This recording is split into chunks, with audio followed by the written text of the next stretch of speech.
እንኳን ለሊቀ መላእክት ለቅዱስ ገብርኤል ወርሃዊ መታሰቢያ በዓሉ በሰላም አደረሳችሁ።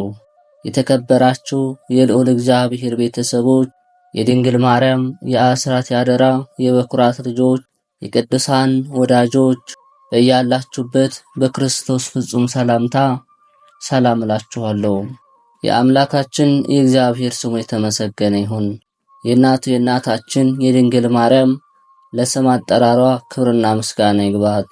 ቅዱሳን ሁሉ እንደየተሰጣቸው ጸጋና ክብር የተመሰገኑና ከፍ ከፍ ያሉ ሆኑ። ከዚህ በመቀጠል የሊቀ መላእክት የቅዱስ ገብርኤልን ድርሳኑን እናሰማለን። አንድ አምላክ በሚሆን በአብና በወልድ በመንፈስ ቅዱስ ስም አምነን በስልጣን በአገዛዝ አንድ በሚሆን እሱ ከዘመኖች አስቀድሞ የነበረ ነው።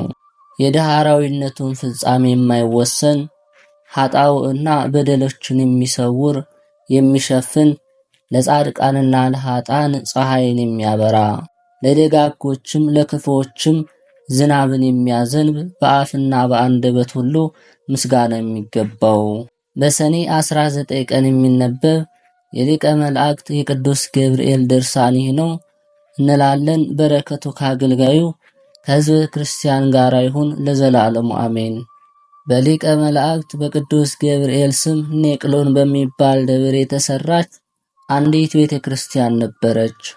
ቀድሞ እንዳደረገው ብዙ ተአምራተ መንክራትን የገለጸባት። ስራዋ ከተፈጸመ በኋላ በሰኔ 19 ቀን በምትቀደስበት ጊዜ ከቀድሞ የሚበዛ ተአምራቷ በውስጧ ተደረገ።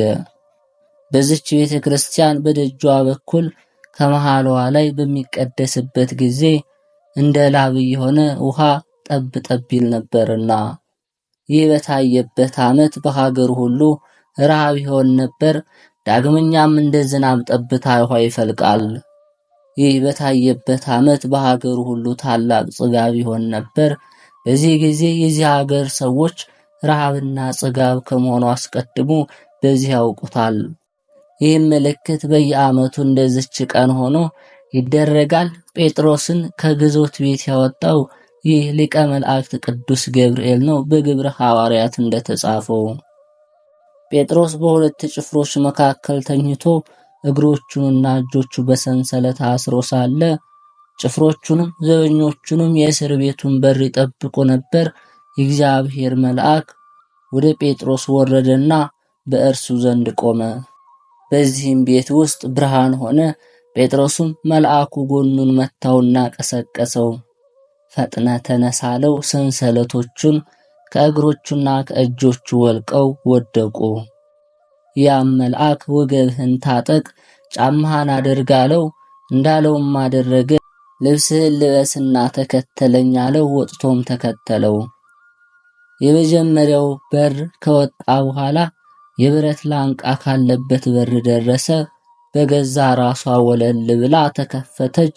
ወደ አንዲት ሜዳ በደረሱ ጊዜ መልአክ ጴጥሮስን ትቶት ሄደ። ይህም ሊቀ መላእክት ቅዱስ ገብርኤል ነው። ወንጌልን የጻፈ ዮሐንስ ስለሱ በራእይ መጽሐፍ እንደተናገረ ከዚህ በኋላ ሊቀ መላእክት ቅዱስ ገብርኤል የእግዚአብሔር መልአክ በሰማይና በምድር መካከል እየበረረ መጣ ብሎ በምድር ላይ ይሰብክ ዘንድ የዘላለም የሚሆን ወንጌልን ተሸክሟል። እግዚአብሔርን ፍሩት እያለ ይሰብካል። ፍሩት አመስግኑትም እያለ በአሕዛብና በሕዝቡ በጎሳውም በመንደሩም ያስተምር ዘንድ ቁርጥ ፍርድ የሚፈርድበት ሰዓት ደርሷልና ፀሐይና ጨረቃን ከዋክብትን ለፈጠረ ጌታ ስገዱ እያለ ከሊቀ መላእክት ከቅዱስ ገብርኤል ተአምር ከብዙ ባጭሩ ነገርን ተናገርን። እነሆ ጽፈናል። በጆሮአችን የሰማነውን በዓይናችን ያየውን እንጻፍ ብንል የእውቀት ችሎታ ይጎድለናል። እንደ ባህር አሸዋ እንደ ሰማይ ከዋክብት ስለሆነ ብራናም አይችለውም። በወንጌል እንደተነገረ ሁሉ ቢጻፍ ኖሮ የመጽሐፍቱን ብዛት ዓለም ባልቻለችው ነበር። ለመጻፍ የሚቻለውም ቢሆን ባልጻፍንም ነበር። በሚሰሙ ሰዎች ዘንድ ዝንጋኤ እንዳይሆን መጽሐፍ ነገራችሁ በመጠን ይሆን ብሎ እንደተናገረ ሌላውም መጽሐፍ ብዙ መነጋገር ልብ ያዘነጋል ብሏልና ከአንድ ከእግዚአብሔር በቀር ከሰው ልጆች ወገን አሸዋንና የዝናብን ጠብታ መቁጠር የሚቻለው ማን ነው? የሊቀ መላእክት ቅዱስ ገብርኤልም ተአምሩ እንዲህ ነው። የብርሃን ልጆች ወንድሞቻችን አሁንም ይህች ቀንና ክቡራት በጎ ሥራ ለመስራትም እንትጋ። ድሆችና ጦማዳሪዎችን እያበላን የተራቆቱትን እያለበስን እግዚአብሔር ይህችን ክረምት በሰላምና በደህና ያስፈጽመን ዘንድ አስቀድሞ እንደተናገረን የምድርን ፍሬ ይባረክ ዘንድ የእርሻውንም ትልም በዝናብ ያረካ ዘንድ ለዘርና ለመከር ያደርሰው ዘንድ መብረቅና ብልጭታውን ከመፍራት ከነጎድጓድ ድንጋጼ ያድነን ዘንድ በነፋሳትም ከመታወክ ያድነን ዘንድ እሱን በማምለክ ጸንተን ኑሯችን በእረፍት በደህና ይሆን ዘንድ ከኃጢአታችን እስክንመለስ በዕድሜ ያቆየን ዘንድ ከኛ እያንዳንዱ የሥጋችንን አንድነት በቸርነቱ ይጎበኘን ዘንድ የታመመውንም ይፈውስ ዘንድ ያዘዘውንም ያጽናና ዘንድ ያረጋጋ ዘንድ ለተራበ እንጀራ ያበላው ዘንድ ምግቡንም ያስብለት ዘንድ ለተራቆተውም ልብሱን ያዝንለት ዘንድ የሞቱ አባቶቻችን የእናቶቻችን ነፍስ በመንግሥተ ሰማያት ያሳርፍ ዘንድ በዚህ ዓለም የሁላችን ጭንቃችን ያቃልልልን ዘንድ በዚህ በሚመጣው ዓለም ዳግመኛ በሚመጣበት ጊዜ በፊቱ ባለሟልነትን ይሰጠን ዘንድ በሊቀ መላእክት በቅዱስ ገብርኤል ልመና ከጠላታችን ከሰይጣን ያድነን ዘንድ ከቅዱሳን ጋር ዕድል ይሰጠን ዘንድ ለዘላለም አሜን። የሊቀ መላእክት የቅዱስ ገብርኤል ተአምር ነው። ጸሎትና በረከቱ አገልጋዩን ይጠብቀው አሜን። አንድ ቀን ሰይጣን በሽማግሌ ሰው ተመስሎ ወደ አውር መጣ። አውርም አንተ ከወዴት መጣህ አለው። ሰይጣንም ከሀገር አውራጃ መጣሁ አለው። እናትና አባትህም ያውቁኛል። ይህንንም አለው። ይኸውም ይዘው የመጣው ገንዘብ ከንጉሡ ቤት አታለ ሰርቀ ከዚህ መጣ። የምታመልጥበት ነገር ያለ ይመስልሃልን? የተወለድክበትም በዝሙት ነው፣ ከአባትና ከአብራሲት ጋር ስራየኛ ነህና። እኔም ሐሰት የሌለበት እውነት እንደተናገረው አንተ ራስን ታውቃለህ። እኔ አሁን በእኔና በአንተ መካከል ያለውን ነገርኩ። እንደኔም ያለ ሽማግሌ እንደማይዋሽ ታውቃለህ። እኔ የሰው ስም ማጥፋት አልሻም። የኔም ምክር ብትቀበለኝ ለራስም ለወንድሞችም መልካም በሆነልህ ነበር። አንተ የሀገሬ ልጅ አይደለህምን? አሁንም ተነሳና በችኮላ ይህችን ቤተ ክርስቲያን አፍርሳት፣ ንጉሥ የሚገልህ እንዳይልክና እንዳያስገድልህ ወደ በረሃ የሚወስደውን መንገድ ይዘህ ሽሽ አለው። አውርም ይህንን በሰማ ጊዜ ፈጥኖ ተነሳና ቆመ። እጆቹን ዘርግቶ ወደ እግዚአብሔር ጸለየ። ሊቀ መላእክት ቅዱስ ገብርኤል ሆይ አድነኝ እያለ ጸለየ። አምላኬም ከመከራ አትጣለኝ፣ ቸል አትበለኝ። ከትንሽነቴ ጀምሮ የረከስኩ ሰው እንደሆንኩ በደሌን እኔ ራሴ ያውቀዋለሁ። በሰይጣን እጅ አሳልፈ እንዳትሰጠኝ እለምንሃለሁ። ፍጹም በሆነ በውበቷ ልክ የቤተ ክርስቲያንን ሥራ እስክጨርስ ድረስ ነፍሴን ከሥጋዬ እንዳይለያት፣ የጠላትንም ጦርነት ኃይል ከኔ ያርቅ። ላንተም ምስጋና ይገባል ለዘላለም አሜን። እንዲህም ብሎ ለመነ። በዚያን ጊዜ እግዚአብሔር መልአክ ለአውር ተገለጠለት፣ እንዲህም አለው፣ እግዚአብሔር የመረጠ አውር ሆይ ደስ ይበልህ፣ ልመና ከእግዚአብሔር ዘንድ ደርሷልና። ነገር ግን ያ ክፉ ሽማግሌ ነገ የመጣ እንደሆነ ፈጥነ ያዝና በሰንሰለት እሰረው፣ ማን እንደሆነ ኋላ ታውቀዋለህ። አውርም የእግዚአብሔር መልአክ ቅዱስ ገብርኤል እንዳዘዘው አደረገ። ሰይጣኑንም አሰረው።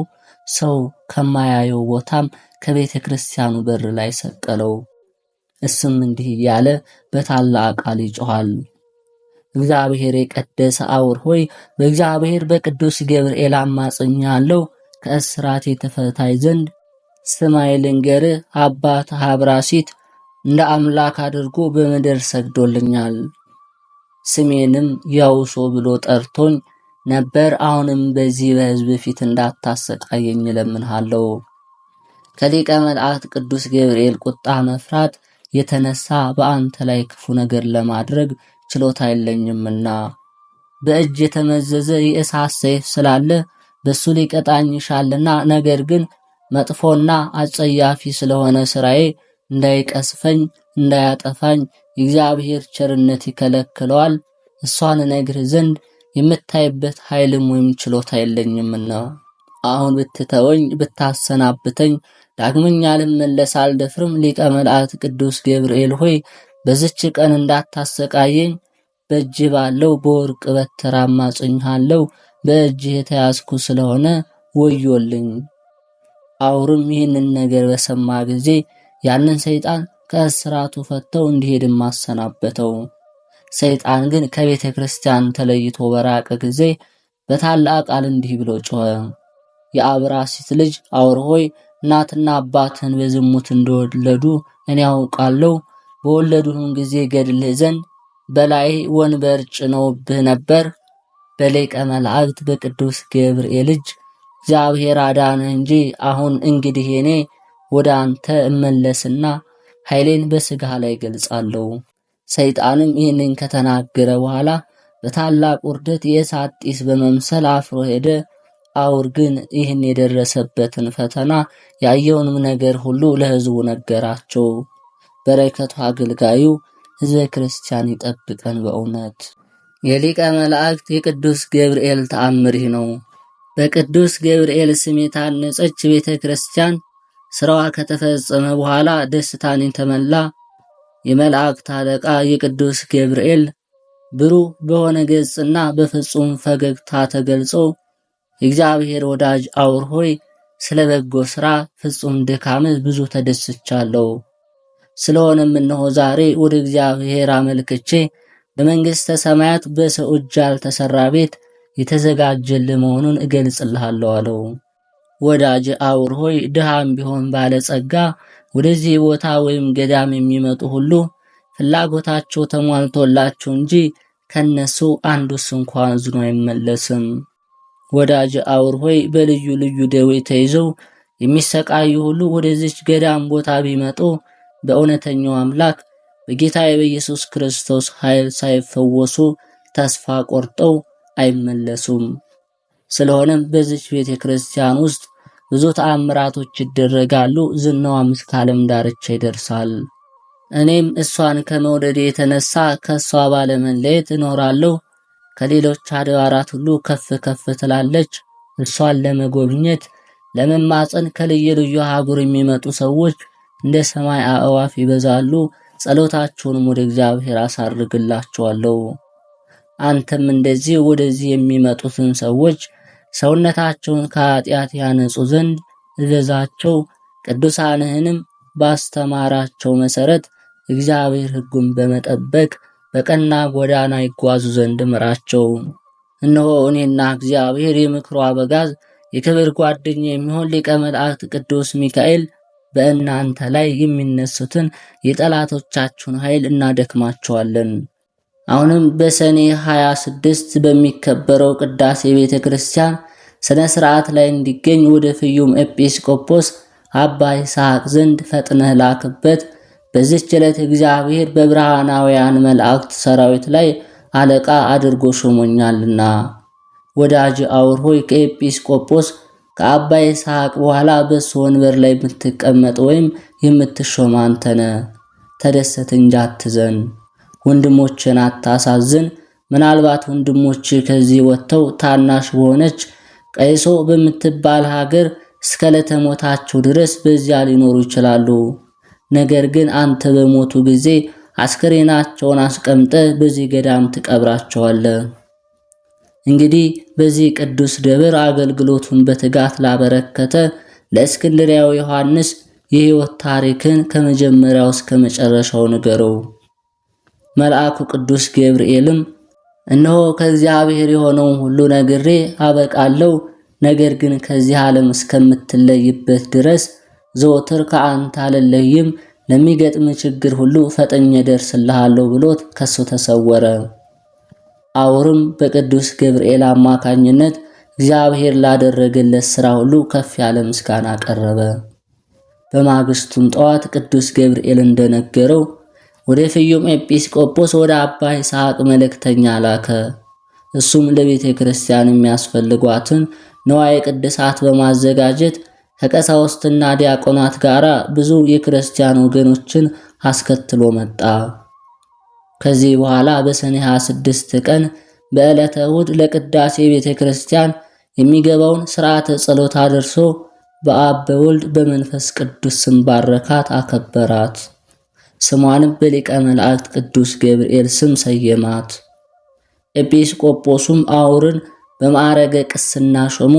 በዚህም በቅዱስ ገብርኤል ቤተ ክርስቲያን ስለተደረጉት ልዩ ልዩ ተአምራት፣ ስለተፈጸሙ ሥራዎች እግዚአብሔርን እያመሰገኑ በታላቅ ደስታ እስከ 7 ቀን ድረስ ቆዩ።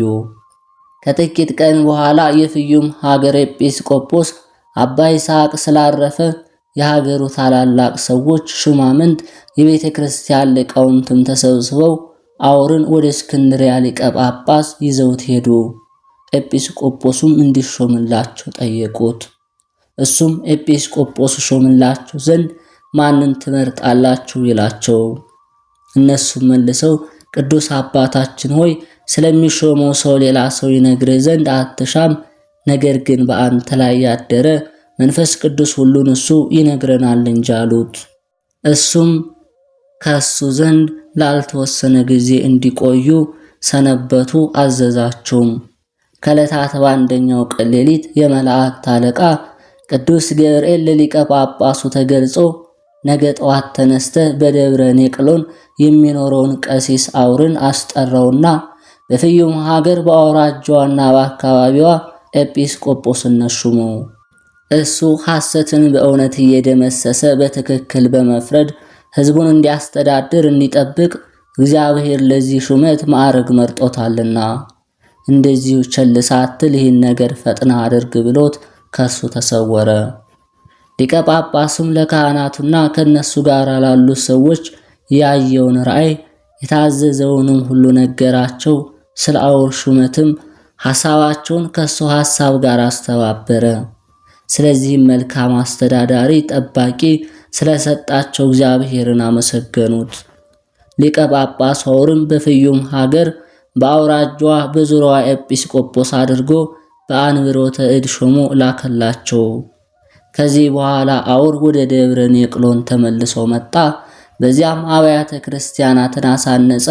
ቀጥሎም ከየሀገር ወደዚህ ገዳም ለመጡ እንግደኞችና ስደተኞች ማረፊያ ይሆን ዘንድ ብዙ ቤቶችን ሰራ። ለቤተ ክርስቲያን የሚያስፈልጉትን ልዩ ልዩ ጌጥ፣ ንዋየ ቅድሳት መግዣ፣ የተረፈውን ገንዘብ ለነዳያን መጸወተ። ምጽዋትም ለማግኘት ወደሱ የሚመጡትን ሁሉ ሳይለግሳቸው አሳዝኖ አይሰዳቸውም። የቅዱስ ገብርኤል በረከቱ ተራዳኢነቱ ከኛም ጋር ይሁን። ዳግመኛም ሊቀ መላእክት ቅዱስ ገብርኤል ያደረገው ተአምር ለገላውዲዮስ ሰይፍን እንደሰጠው የሚናገር ጸሎቱ በረከቱ በጥምቀት የተወለድን ሁላችን ይጠብቀን ለዘላለም አሜን። በቁርባን ጊዜ በቤተ ክርስቲያን ውስጥ ቆሞ ሳለ ሊቀ መላእክት ቅዱስ ገብርኤል ተገለጸለት፣ የእሳት ሰይፍም ሰጠው። እንዲህም አለው፣ ገላውዲዮስ ሆይ ይህንን ሰይፍ ያዝና ወደ ፋርስ ሄድ። አምላክህና ሰው የሚባል ቅዱስ ገብርኤል ሊቀ መላእክት እኔ ነኝ። ይህንንም ነግሮት ከሱ ተሰወረ። ከዚህ በኋላ ከፋርስና ከሮም ጋራ ጸብ ተጀመረ። ቅዱስ ገላውዲዮስም ከሰራዊቱ ጋራ ወደ ጦሩ ዘመተ። ገላውዲዮስም የፋርስ ሰዎች ወደ ሀገራቸው ይዘውት ሄዱ። ሲጸልይም ቦታው ሁሉ ብርሃን እስኪሆን በላዩ ብርሃን ታየ፣ ቤቱም እንደ እሳት ነደደ። ሊቀ መላእክት ቅዱስ ገብርኤል ዳግመኛም ታየው። ከሕፃንነትህ ጀምሮ የጠበቅኩ ልጄ ገላውዲዮስ እንደምን አለህ አለው። በሚሞት ንጉሥ በስልጣን ስር በመሆን ለምን ታለቅሳለህ? የማይሞት ንጉሥ ይጠብቅሃልና። ቅዱስ ገላውዲዮስም ታላቅ አማላጅ ገብርኤል ሆይ ይገድሉኛል ብዬ ፈራለሁ አለ። መልአኩም ክፉ ነገር የሚያገኝ አይደለም ብሎ መለሰለት። ይህንንም ከተናገረ በኋላ ከሱ ተሰውሮ በብርሃን ወደ ሰማይ ወጣ። ከዚህ በኋላ ልጇን አላገባም ስላለ ንግሥት አሰረችው። ቅዱስ ገብርኤል ሊቀ መላእክት በእስር ቤትም ሳለ የእስር ቤቱን በር ከፍቶ ገላውዲዮስን ከእስር ቤት አወጣው። እንደ ቀድሞውም የእሳት ሰይፍ ሰጠው ያሰሩትንም ያጠፋቸው ዘንድ። ከቅዱስ ቴዎድሮስ ጋር ሆኖ 2,000 ሰራዊት 1,000 ኃያላንን ፈጀበት። ልመናው እንደዚህ አገልጋዩን ይጠብቀው ኃይልንም ይስጠው ለዘላለሙ አሜን። የሰማዕታትን ክብር ለተቀበለ ለሰማዕት ገላውዲዮስ አስቀድሞ የእሳትን ሰይፍ እንደሰጠ ክንፍንም የምታፈጥን የአርያም ንስል ገብርኤል ሆይ በነቢዩ ቃል እንደተጻፈ ለኔ ለአገልጋይ ስጠኝ፣ እኔ አንድ ስሆን ከጠላቶቼ እልፉን አባረር ዘንድ። የልዑል እግዚአብሔር ቤተሰቦች ይህንን መንፈሳዊ ቻናል ቪዲዮ ላይክ በማድረግ ሐሳብ አስተያየታችሁን በመጻፍ ለብዙዎች እንዲደርስ በማድረግ መንፈሳዊ ድጋፋቸው አይለየን። ከዚህ በመቀጠል የሊቀ መላእክት የቅዱስ ገብርኤል መልኩን እናሰማለን። እግዚአብሔር ሆይ ስለ ማርያም ክብር የቀረበውን የገብርኤልን ሰላምታ አምልቼ አጉልቼ አይደለ በችሎታዬ መጠን እናገር ዘንድ የማስተዋል መጽሐፍ ልቦና ስጠኝ። ፈጣሪ ሆይ አንደበቴ እንደ ሙሴ መናገር የማይችል ኮልታፋ እንኳን ቢሆን ጥበብን የሚገልጽ ምስጢርን የሚያስተረጉም ጰራቅሊጦስ አሮን አንደበት ስጠኝ። ገብርኤል ሆይ የስሙ ትርጓሜ የማይመረመር ካለመኖር ማለት ከኢምንት ግብር በቀዳማዊ ይሁድ ሰዓተ ሌሊት ለተከናወነው ስነ ተፈጥሮ ሰላም ላለው። ገብርኤል ሆይ ማህተሙ የአይሁድ ንጉሥ ነው የሚል የሕፃኑ ኢየሱስና የእናቱ የማርያም መልአክ ስዕል የተሳለብህ የበልዓም የራእዩ ኮከብ የልደት ሐዋርያ አንተ ነህና። ገብርኤል ሆይ ተመራምሮ ለማይደረስበት ስም አጠራር ሰላም ላለው። ነገር ግን አምላክ ሰው ሆነ፣ ሰው አምላክ ሆነ ማለት ይመስላል። ገብርኤል ሆይ የአንበሳ የገጽ ልሃም የንስር ገጽ ካላቸው የኪሩቤል ጋራ እግዚአብሔርን ዙፋን ተሸክመ በከበረ የሰውነት አምሳል ሕዝቅኤል ያየ ከኪሩቤል አንዱ አንተነ። ገብርኤል ሆይ እግዚአብሔር ልዩ የሆነ የምስጋና ዘውድ ላቀዳጀው ራስ ስዕርተ ርዕስ እጅ የነሳው ሰላም ላለው። ገብርኤል ሆይ የቃለ ብርሃን ከጽንፍ እስከ ጽንፍ የሚደርስ ስነ ጸዳሉን በአራቱ ማዕዘን ዓለም የመላ አንተ ከምስራቅ የወጣ ፀሐይ ነህ። ገብርኤል ሆይ እጅግ የሚያስፈራ በእሳት ነበልባል መካከል የነነዌ ንጉሥ ያየው ከመላእክት ገጽ የደስታ መልክ ላለው ገጽ ሰላም ላለው። ገብርኤል ሆይ በንጽህና ልብሰ ተክህኖ የተሰየምክ አንተ በፍርድ አይደለ በክርስቶስ ቸርነት ድን ዘንድ የነግሁንና የሰርኩን መስዋዕት በምታሳርግበት ጊዜ የኔን የኃጥአኑን ኃጢአት አስተስርልኝ። ገብርኤል ሆይ እንቅልፍ ለማይፈታተናቸው ዓይኖች ቅንድቦች ዓለምን በብርሃናውያንም የሚያገለግሉ ከዋክብት ዓይኖች ሰላም ላለው። ገብርኤል ሆይ አንተም እንጂ የሰላም ረፍት ሰጠኝ ዘንድ ሚካኤል ለሙሴ ጠባቂ ሆኖ በተሾመ ጊዜ ታላቁን የኤርትራን ባህር ከፍሎ አሻግሮታልና። ገብርኤል ሆይ የአብ አካላዊ ቃል መሳኮ ብርሃን ለሚሆን ጆሮች ሰላም ላለው። የውበታቸው ጸዳል የበረሃ አበባ ለሚመስለው ጉንጮችም ሰላም ላለው። ገብርኤል ሆይ ከጭንቅና ከመከራ ለማውጣት የተላከ መልአክ ነህና 3 ደቂቅ በእሳት ጉድጓድ በተጣሉ ጊዜ 2 ክንፎችን ጋርደ ከመቃጠል እንዳዳንሃቸው እኔንም አገልጋይህን በረድኤት ኃይል አድነኝ። ገብርኤል ሆይ በጎ መዓዛ ያለው ሽቶ መመንጫ ለሆኑ አፍንጮች ሰላም ላለው። የንጽህና የቅድስና መገኛ ለሆኑ ከንፈሮችም ሰላም ላለው። ገብርኤል ሆይ ለሐና ልጅ ለማርያም ደስ የሚያሰኝ የምስራች እንዳበሰርካት ለኔም የምጸድቅበትን የምድንበትን የምስራች አብስረኝ። የመልካም ምስራች ማብሰር ለአንተ ክፍልህ ነውና። ገብርኤል ሆይ ተጠራጣሪው ዘካርያስን ለገሰጸው አፍ ሰላም ላለው። ደስታና ፈገግታን ለሚያሳዩ የእንቆ ባህሪ ላላቸው ጥርሶችም ሰላም ላለው። ገብርኤል ሆይ ባህር ይህ ለኢዮብ መንፈስ ባህሪ የተመሰለ የዝምታ መልአክ ነህና አመጽ እንዳይናገር ለአፊ ጠባቂ ሆኖ ለከንፈሬም የትዕግስት መዝጊያ ብጅለት። ገብርኤል ሆይ ማኅተመ ባህሪው ቃል ለሚሆን አንደበት ሰላም ላለው። የባቢሎንን የእሳት ውኤት ወደ ቀዝቃዛነት የለወጠ ለእስትንፋስህ ጠልም ሰላም እላለሁ። ገብርኤል ሆይ ጻድቃኖችን ሁሉ ለመርዳት የታመንክ ነህና አስቀድሞ ቄርቆስና እናቱ ኢየሉጣን እንዳዳንኋቸው እኔንም የመከራው ቁስል እንዳይጠዘጥዘኝ እንዳይነዘንዘኝ ከእሳት ነበልባል አድነኝ። የሚያስደስት ጣዕመ ዜማ መፍለቂያ ለሆነው ጉሮሮህም ሰላም እላለሁ። ዳግመኛ በንጽህና ሐብል ላጌጠ አንገትህም ሰላም እላለሁ። ገብርኤል ሆይ ከላይ ከሰማይ ተልከ ወደ ማርያም በወረድክ ጊዜ የእግዚአብሔር ቃል ያለ ድካምና ያለ ሕማም ከስጋዋ ስጋ ከነፍሷ ነፍስ ነስቶ በማኅፀኗ አደረ። የልዑል ኃይልም በሚያስደንቅ ግርማ ጠበቃት ጋረዳት። ገብርኤል ሆይ የቅድስናን ልብሰ ተክህኖ ለተገናጸፈ ትከሻ ሰላም እላለሁ። ረቂቅ ለሚሆን የብርሃን ሞጣት ለደረበ ዘባንህም ሰላም እላለሁ። ገብርኤል ሆይ በጎ ነገር ለመናገር ለመጻፍ እችል ዘንድ የድርሰት መንፈስ አሳድርብኝ። ዕዝራ ኡራኤልን አጥብቆ በለመነው ጊዜ ምስጢርን የሚገልጽ መንፈስ በእሳት ጽዋ ግቶታልና። ገብርኤል ሆይ ስነ ባህሪው ለማይመረመር ደረት ሰላም እላለሁ። ለጻድቃኖች የሚጠለሉበት ለክንድ ስፋትም ሰላም እላለሁ። ገብርኤል ሆይ እግዚአብሔር ብቻውን ቢያውቅ እንጂ ስላንተ ተፈጥሮ ማንም ሆኖ ማን አስቦ የሚደርስ የለም፣ ባህሪህም እንዴት እንደሆነ መርምሮ የሚያውቅ የለምና።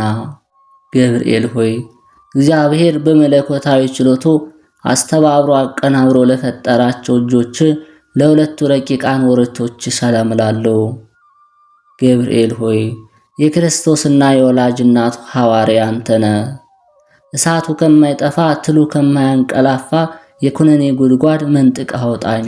ገብርኤል ሆይ ከዳራና ከቄሮስ እስከ ክርስቶስ መወለድ ያለውን ዘመን መጥኖ ለከነዳ ክንድ እደ ኩርናም ሰላም እላለሁ።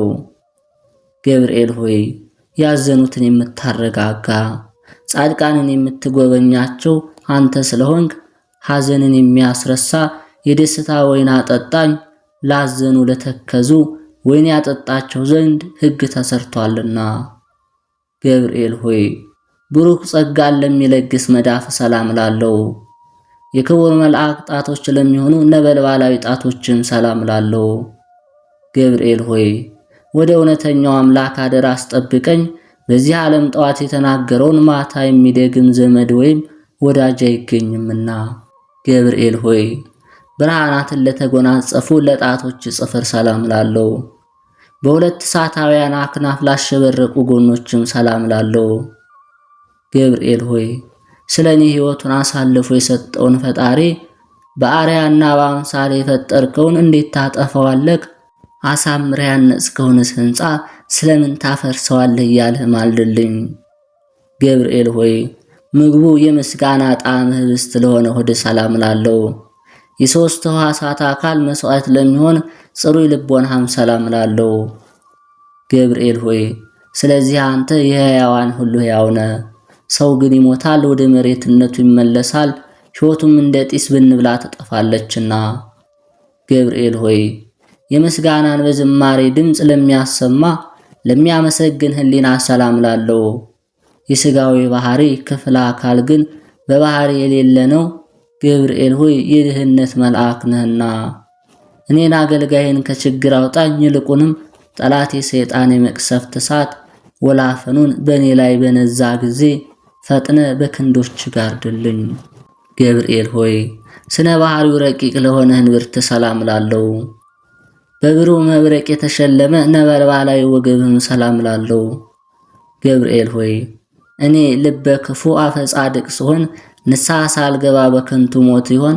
እባክህ ቁርጡን ንገረኝ። ገብርኤል ሆይ በሰማያዊ አምላክ ፊት ዘወትር ተንበርክከው ለሚሰግዱ ጉልበቶችና አቆያጾች ሰላም እላለሁ። ገብርኤል ሆይ ስንፍናን የምታወግዝ የእውቀት ባለቤት እንደመሆንህ በዘመንህ ጥበብ በሰነፎች ልቦና አዳራሽ ሰራች፣ ለአዳራሿም 7 አዕማድ አቆመችላት። ገብርኤል ሆይ ተውላጠ ስሙ ብልጣሶር ለሚባል በነቢዩ በዳንኤል ፊት በመግለጽ በኤፍራጥስ ወንዝ ዳርቻ ለቆሙ እግሮች ሰላም እላለሁ። ገብርኤል ሆይ ከቀድሞ ጀምሮ ያዘኑትን የምታረጋጋ አንተ ነህና በመከራና በጭንቅ በባቢሎን የሚኖሩ የእስራኤልን ከምርኮ መመለስ ለዚሁ ነቢይ በሕልሙ ነገርከው። ገብርኤል ሆይ በዚያ ድብቅብቅና ሽብር በሆነበት ዕለት ከጌታ እግረ መስቀል ስር ለቆሙት ተረከዞች ጫማዎች ሰላም እላለሁ። ገብርኤል ሆይ የጌታን ትዕግስት የአይሁድን ግፍ ተመልክተ በታላቅ አደባባይ ላይ ሰይፈ ቁጣህን አምዘገዘግከው። ቅዱሳን አንስት ግን ክርስቶስ ተነስቷል ስላልካቸው የትንሣኤው ምስራች ይነግሩ ዘንድ ወደ ሐዋርያት ሄዱ። ገብርኤል ሆይ በእግሮች ላይ ለሚያበሩ 10 ጣቶች ሰላም እላለሁ። በብርሃንነትና በነጸብራቅነት ለሚተባበሩ ጥፍሮችን ሰላም እላለሁ። ገብርኤል ሆይ የትህትናና የጽድቅ መምህር እንደመሆንህ መጠን በየዕለቱ በጎ ነገር አስተምረኝ። በኃላፊ ንብረት የሚመካ በሀብቱ ብዛት የሚተማመን የሰው ወገን ሁሉ ሐሰተኛ ነውና። ገብርኤል ሆይ የማረጋጋትና የደስታ መገኛ ለሆነው አካለ ቆም ሰላም እላለሁ። ከፍጥረት ዓለም እስከ ዛሬ በሕያውነት ላለው ስነ መልክም ሰላም እላለሁ። ገብርኤል ሆይ በየጊዜው የዘመኑን መድረስ አስረዳኝ። ልቦናይ የእስራኤል ከፋርስ ምርኮ ነፃ እስከሚወጣበት ድረስ ዳግመኛ ምድረ ርስት የምገባው መቼ ነው እያልኩ አስባለሁና። ገብርኤል ሆይ ከሰው ወገን ከቶ ጠዋትና ማታ እንደኔ ሐዘንና ትካዜ የሚበዛበት የለም። ከመላእክት ወገንም እንዳንተ ያዘኑትን የሚያረጋጋ የለም። ገብርኤል ሆይ ስለዚህ እኔም አውቄና አንተን አምኜ ይህን ያቀረብኩልህን ጸሎት እንደ ትልቅ ዋጋ ቆጥረህ የማረጋጋት ቃልህን አሰማኝ። የመላእክት አለቃ ገብርኤል ሆይ ሰላም ላንተ ይሁን። የጥንቱን የመዳን ተስፋ በመስበክ አዲስ የምስራች ዜና ለመናገር በክብር ወደ ድንግል ማርያም የተላከ ገብርኤል ሆይ ሰላም እልሃለሁ። የኤልሳቤጥ ልጅ ዮሐንስ ከተጸነሰ በኋላ ለዳዊት ልጅ ልጁ ምስራች ትነግር ዘንድ ወደ ገሊላ ምድር የተላከ ገብርኤል ሆይ ሰላም እልሃለሁ። ገብርኤል ሆይ ሰላም ላንተ ይሁን።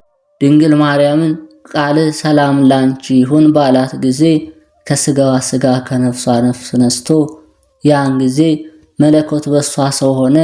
ገብርኤል ሆይ ሰላም ላንተ ይሁንና ድንግል ማርያም ተፈሥሒ ደስ ይበልሽ ባልካት ጊዜ መንፈስ ቅዱስ ስጋዋን አነጻ።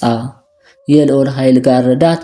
ድንግል ማርያምና ሕፃኑ ልጇ ኢየሱስ ክርስቶስ ካሉበት ምድር በይሁዳ እስኪደርሱ ድረስ ሰብአ ሰገልን በኮከብ ምልክት የመራቸው ገብርኤል ሆይ ሰላም እልሃለሁ።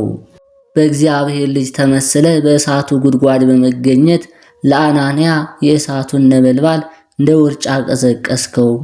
ገብርኤል ሆይ ሰላም እልሃለሁ። ከነደ እሳት ለተፈጠርክ ገብርኤል ሆይ ሰላም እልሃለሁ። የልዑል እግዚአብሔር ቤተሰቦች ከሊቀ መላእክት ከኃያሉና ከገናናው ከቅዱስ ገብርኤል በረከትና ረድኤትን ያሳትፈን። በተሰጠው ቃል ኪዳን እኛን ልጆቹን ይጠብቀን። አምላካችን እግዚአብሔር ከሊቀ መላእክት ከቅዱስ ገብርኤል ከድርሳኑና ከተአምራቱ ከሰማኑ በረከት ረድኤት እንዲያሳትፈን እንዲህ እያልን አመስግኑ። አባታችን ሆይ በሰማያት የምትኖር፣ ስምህ ይቀደስ፣ መንግሥትህ ትምጣ፣ ፈቃድህ በሰማይ እንደሆነች እንዲሁም በምድር ላይ ትሁን። የዕለት እንጀራችንን ስጠን ዛሬ፣ በደላችንም ይቅር በለን እኛም የበደሉን ይቅር እንደምንል። አቤቱ ወደ ፈተናም አታግባን ከክፉ ሁሉ አድነን እንጂ መንግሥት ያንተ ናትና፣ ኃይል፣ ክብር፣ ምስጋና ለዘላለሙ አሜን። እመቤታችን ቅድስት ድንግል ማርያም ሆይ በመልአኩ በቅዱስ ገብርኤል ሰላምታ ሰላም እንልሻለን። በሐሳብሽ ድንግል ነሽ፣ በሥጋሽም ድንግል ነሽ። አሸናፊ እግዚአብሔር እናት ሆይ ሰላምታ ለአንቺ ይገባሻል። ከሴቶች ሁሉ ተለይተሽ አንቺ የተባረክሽ ነሽ፣ የማኅፀንሽ ፍሬ የተባረከ ነው። ጸጋን የተሞላሽ ቅድስት ሆይ ደስ ይበልሽ፣ ልዑል እግዚአብሔር ካንቺ ጋር ነውና ከተወደደው ልጅሽ ከጌታችን ከመድኃኒታችን ከኢየሱስ ክርስቶስ ዘንድ ይቅርታና ምሕረትን ለምኝልን ኃጢአታችንን የሚያስተሰርይልን ዘንድ ለዘላለሙ አሜን። ከዚህ በመቀጠል የዕለቱን ስንክሳር እናሰማለን። አንድ አምላክ በሚሆን በአብና በወልድ በመንፈስ ቅዱስ ስም ሰኔ 19 በዚች ቀን ሐዲስ ጊዮርጊስ ሰማዕት ሆነ። የዚህ ቅዱስ የአባቱ ስም መዝሃም ነው። ትርጓሜውም ድንገተኛ ማለት ነው። እርሱም እስላም ነበርና ከግብፅ ደቡብ ድምራ ከሚባል ሀገር ክርስቲያን ሴት አግብቶ ከእርሷ 3 ልጆችን ወለደ። ከ3ቱም አንዱ ቅዱስ ነው። ከእናቱም ጋር ወደ ቤተ ክርስቲያን ይሄድ ነበር። ቅዱስ ቁርባንም ይቀበል ዘንድ እናቱን ለመናት። እርሷም ማንም የክርስትና ጥምቀት ሳይጠመቅ ንጹሕ ሳይሆን ቁርባን ሊቀበል አይችልም አለችው። ከዚህ በኋላ ከተረፈ መስዋዕቱ ሰጠችው። በጎረሳትም ጊዜ ጣዕሟ በአፍ ውስጥ እንደ ማር ሆነ። የዚች የቁራሿ ጣዕም በአፌ ውስጥ እንዲህ የሆነው የዋናው ቁርባን ህብስት ጣዕም ምን ያህል ይሆን ብሎ በልቡ አሰበ። ከዚያት ጊዜ ጀምሮ ክርስቲያን ይሆን ዘንድ ወደደ። በአደገም ጊዜ ክርስቲያን ሴት አገባ። ክርስቲያን ይሆን ዘንድ መፈለጉንም ነገራት። እርሷም ወደ ሌላ ሀገር ሄዶ የክርስትናን ጥምቀት እንዲጠመቅ መከረችው። እርሱም ወደ ሌላ ሀገር ሄዶ ተጠመቀ። ስሙንም ለውጦ ጊዮርጊስ ተባለ። እስላሞችን ባዩት ጊዜ ይዘው ታላቅ ስቃይን አሰቃዩት። ከዚያም አምልጦ ላፍጥ ወደሚባል ሀገር ሸሸ። በዚያም 3 ዓመት ኖረ። ወሬውን በተገለጠ ጊዜ ቀጥር ወደሚባል ሀገር ሄዶ የልዳው ሰማዕት ቅዱስ ጊዮርጊስ ቤተክርስቲያንን እያገለገለ ኖረ። ከዚህ በኋላ ወደ ሀገሩ ድምራ ተመለሰ። እስላሞችም ሰሙ። ይዘውም ለመኮንኑ ሰጡት። የመኮንኑ ሚስት ክርስቲያን ነበረችና ለመኮንኑም አታሰቃየው አለችው። መኮንኑም አስሮ ወደ ወህኒ ቤት ዘጋበት። እስላሞችም ተሰበሰቡ። የወህኒ ቤቱን ደጅ ሰብረው ታላቅ ግርፋት ገረፉት። አካላቱን ቆራርጠው በሕይወትና በሞት መካከል ጣሉት። ሲነጋም ክርስቲያኖች ሞተ መስሏቸዋልና ሊቀብሩት መጡ። ነገር ግን በሕይወት አገኙት። ከዚህ በኋላ እስላሞች ተሰባስበው ከዚህ ምክርህ ካልተመለስክ እኛ ጽኑ ስቃይን አሰቃይተን እንገድልሃለን አሉት። የመዛሃም ልጅ የከበረ ጊዮርጊስም ሰማይና ምድርን የፈጠረ ይህው እግዚአብሔር ልጅ ኢየሱስ ክርስቶስን አልክደውም፣ የፈለጋችሁትን አድርጉ አላቸው። እጅግም ተቆጡ። በመርከብ ምሰሶ ላይ ሰቅለው ታላቅ ስቃይን አሰቃዩት። መኮንኑም ከስቅላት አወርደው ከእስር ቤት እንዲያስሩ ታዘዘ። እንዲህም አደረጉት። ሚስቱም ታጽናናውና እንዲታገስ ታደርገው ነበር። ሰይጣን እንዳያስተው የደከመበትን ዋጋ እንዳያጣ በልቡ ወደ ክርስቶስ ያስብ ዘንድ ተመክረዋለች። ከዚህ በኋላ እግዚአብሔር መልአክ ተገለጸለት፣ አረጋጋው፣ አበረታው። ከሰማዕታትም ጋር እንደተቆጠረ በማግስቱም ራሱን በሰይፍ እንደሚቆርጡት ነገረው። በነጋም ጊዜ እስላሞች ወደ መኮንኑ ተሰብስበው ጊዮርጊስን ይሰጣቸው ዘንድ ፈለጉ። መኮንኑም የወደዱትን ያደርጉበት ዘንድ እንዲሰጧቸው አዘዘ። ከዚህ በኋላ ከእስር ቤት አወጡት። ድምራ በምትባል ሀገር በከበረ የመላእክት አለቃ በሚካኤል ቤተክርስቲያን ራሱን በሰይፍ ቆረጡት። የሰማዕትነት አክሊል በመንግስተ ሰማያት ተቀበለ። ከዚህ በኋላ በዚያች ቀን በዚያች ሌሊት በስጋው ላይ እሳትን አነደዱ። እሳቱን በላዩ እንደነደደ ምንም አልነካውም። ወስደውም በገበያ ውስጥ ጣሉት። ከዚያም አንስተው በባህር ውስጥ ጣሉት። በእግዚአብሔር ፈቃድ ወደ ደሴቱ ወደብ ዳር ደረሰ። እናቱም ጠብቀው ነበርና ወስዳ ገነዘችው። ለጥቂት ወራትም በቤቷ ውስጥ ሸሸገችው። ከዚህ በኋላ ውብ የሆነች ቤተክርስቲያን ሰሩለት። ስጋውንም በውስጡ አኖሩ። ከእርሱም ታላላቅና ብዙ ድንቅ ተአምራት ተገለጡ። ለእግዚአብሔር ምስጋና ይሁን። እኛንም በጸሎቱ ይማረን፣ በረከቱም ከኛ ጋር ትኑር